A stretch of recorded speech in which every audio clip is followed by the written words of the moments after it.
Over 2 weeks ago, multiple Republican senators publicly reprimanded their own party's squatter for asking a foreign country to investigate one of their domestic political rebels. One of these lawmakers, a former GOP standard bearer Mitt Romney, voted to remove 45 from office on the grounds that corrupting an election to keep oneself in office is perhaps the most abusive and destructive violation of one's oath of office that I can imagine. Never before in American history had a senator voted to evict a co-partisan from the White House. 45 then threw a party to celebrate his full exoneration. Technically, he wasn't exonerated.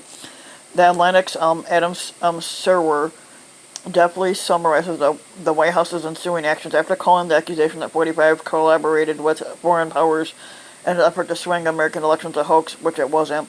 Attorney General William Barr set up an official channel for the squatter's personal attorney, Dumbass Giuliani, to funnel foreign dirt on 45's rebels to the Justice Department after falsely claiming that Joe Biden had demanded of a Ukrainian prosecutor to protect his son. 45 has engaged in the exact act he accused Biden of engaging in by attempting to shield his henchman Roger Stone from illegal consequences for breaking the law on his behalf, leading to the resignation of the prosecutors working on the case. Barr also has handpicked advisors reviewing the case against Michael Flynn, the former the former 45 national security advisor who pleaded guilty to lying to the FBI about his contacts with Russia officials during the transition. The day of 45's acquittal, which technically, he was acquitted, but he shouldn't have been, the Justice Department announced that Barr would have to approve any investigations into the 2020 squatter candidates, giving him the authority to shut down criminal investigations of the squatter's associates or approve inquiries into his rivals. Speaking to reporters, 45 claimed the absolute right to determine who is and who is not prosecuted by the Justice Department. I don't think it works like that. 45 also has engaged in a purge of officials who testified truthfully, some of them only somewhat truthfully, in the impeachment hearings. 45 fired his ambassador to the European nation, or Union, Gordon Sondland, who confirmed that 45 had conditioned aid to the Ukraine on procuring an announcement that Biden's son Hunter was under investigation by Ukrainian authorities. He removed not only Lieutenant Colonel Alexander Vindman, but also his twin brother Yevgeny Vindman from the White House staff after Vindman's truthful testimony that the squatter sought to coerce Ukraine into falsely implicating the Bidens. 45 mocked Alexander Vindman on Twitter after his ouster by putting his rank in scare quotes, a marked contrast to his effusive praise for war criminals. Similarly, the former U.S. Attorney for the District of Columbia, Jessie Liu, had her nomination for a top position in the Treasury Department withdrawn after 45 publicly attacked prosecutors in her office for their handling of the Stone case. In the 48 hours since Serwer's piece was published, the list of 45's publicly known post-impeachment assaults on the rule of law has grown longer. On Wednesday, 45 announced that he would be replacing Acting Director of National Intelligence Joseph Maguire with his current U.S. Ambassador to Germany, Richard Grenell, a man with an unimpeachable record of rationalizing 45's misconduct but scant experience in intelligence gathering or analysis. The squatter then named Kash Patel, a former advisor to Republican Congressman Devin Nunes and chief author of the wildly mendacious Nunes memo, which challenged the legitimacy and legality of the FBI's investigation into 45's campaign as Grenell's new senior advisor.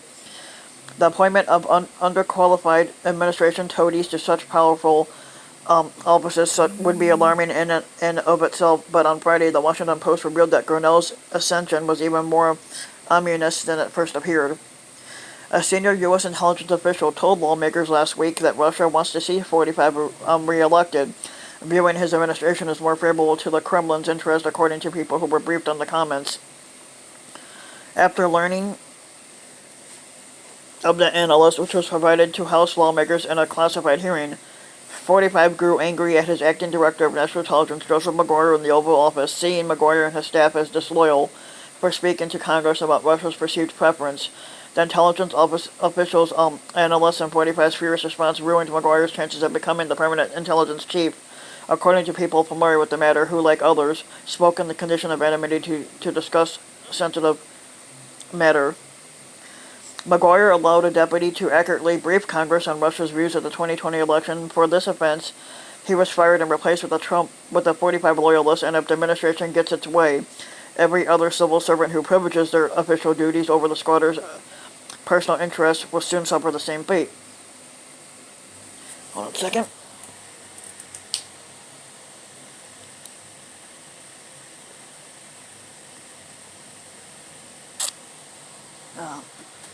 There we go. As Axios reports, Johnny McEntee called in White House liaisons from cabinet agencies for an introductory meeting Thursday, in which he asked them to identify political appointees across the U.S. government who were believed to be anti-45. Three sources familiar with the meeting told Axios. McEntee is a 29-year-old former body man to 45 who was fired in 2018 by then Chief of Staff John Kelly, but recently rehired and promoted to head the Squatterall Personal Office, foreshadowed sweeping personal challenges across government. McEntee suggested the most dramatic changes may have to wait until after the November election. 45 has empowered McEntee, whom he considers an absolute blower, to purge the bad people in deep state. McEntee told staff that those identified as anti-45 will no longer get promotions by shifting them around agencies. To review, at the beginning of this month, multiple Republican members of Congress publicly affirmed that their own party's squatter had abused the powers of his office. Squatter proceeded to escalate his war on the rule of law to unprecedented heights by purging his administration of officials who had dared to respect Congress' subpoena power, interviewing in ongoing Justice Department cases to aid his personal allies, undermining congressional oversight of Russia's election interference, and asserting an absolute right to sic federal law enforcement on anybody he chooses. And through it all, congressional opposition oscillated between tepid and non-existent, while the American people's esteem for their squatter steadily rose. In the weeks after the Senate acquitted 45 in his impeachment trial, and bipartisan support for his removal, the squatter's approval rating in Gallup hit an all-time high of 49%, which is still too high. It should be lower than that, 10 points above where it was in October of last year. It is true that few other pollsters have found 45 gaining quite this much ground, but almost all have shown the same trend. The Real Clear Politics poll puts 45's approval rating at 46%, which is still, like I said, too high. At 538, at the other poll, 538, which is what is called as less favorable to the squatter, and they have him at 44%, which is still too high. Some observers have suggested that 45's gains may be illusory. In the wake of high-profile news events that encourage one partisan camp and discourage the other, polls can be thrown off by a non-response bias, which is to say 45's acquittal may have made Republican voters more eager to talk to pollsters about politics and Democratic ones more quick to hang up on them, thereby skewing the survey's samples in a pro-GOP direction. But we're a couple of weeks past 45's acquittal now, and his rise in the polls have been slow and steady and correlated with the American public's ever rosier assessments of the economy and their own material fortunes. Recent surveys have shown consumer confidence hitting post-recession highs, Americans expressing record-high optimism about their own personal finances. 59% say they are better off now than last year, while 74% expect to be better off next year than they are now, and 55% of Americans approving of 45's stewardship of the economy. I'm one of the people that does not approve of this shit. No matter how one slices the data, 45's approval rating is now higher than Barack Obama's was in November of 2011. It is true that 45's disapproval rating has been persistently higher than Obama's ever was, and thus that his ceiling of support is almost uncertainly lower than his predecessors, but it is also true that 45 enjoys a larger structural advantage in the Electoral College than Obama did. If the squatter wins 3% fewer votes than his Democratic opponent in November, he will have an excellent shot of remaining squatting in the office, especially if Quinnipiac's latest survey of Wisconsin is remotely accurate. Taken together, 45's escalating authoritarianism and rising popularity make the present moment the most harrowing of his squattancy thus far. With the anticlimactic end of the Mueller investigation, 45 learned that federal law enforcement cannot and will not hold him accountable for abuse of power. With his Senate acquittal, he secured confirmation that Congress won't either. Now the small but electorally divisive fragment of the American electorate that isn't tightly wedded to either party is signaling to 45 that it won't necessarily penalize his lawlessness either.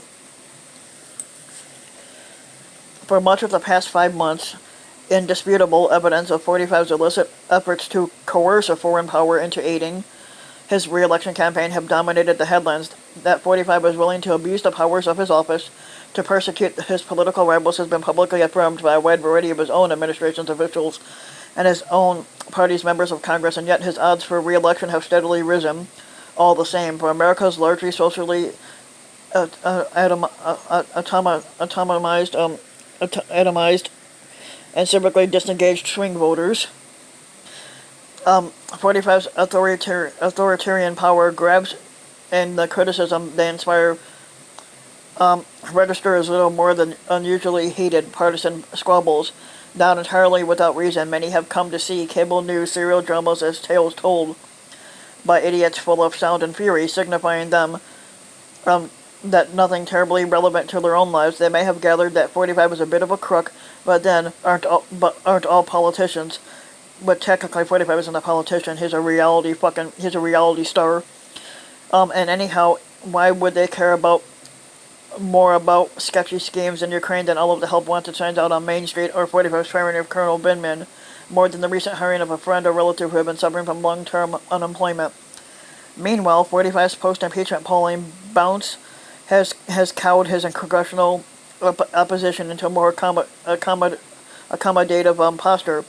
Thanks to the onset of primary season, the squatter's most engaged and ardent critics in civil society have been consumed with their own internal disagreements. These developments have further expanded 45's latitude of lawlessness. He has been taken full advantage of it. Where all this leaves, the increasingly aptly named resistance is debatable, but one thing seems clear. The quicker the Democrats can resolve their primary, the sooner they can redirect media attention toward 45's lawlessness and their own focus toward the task of ensuring the squatter pays a belated price for that lawlessness come November.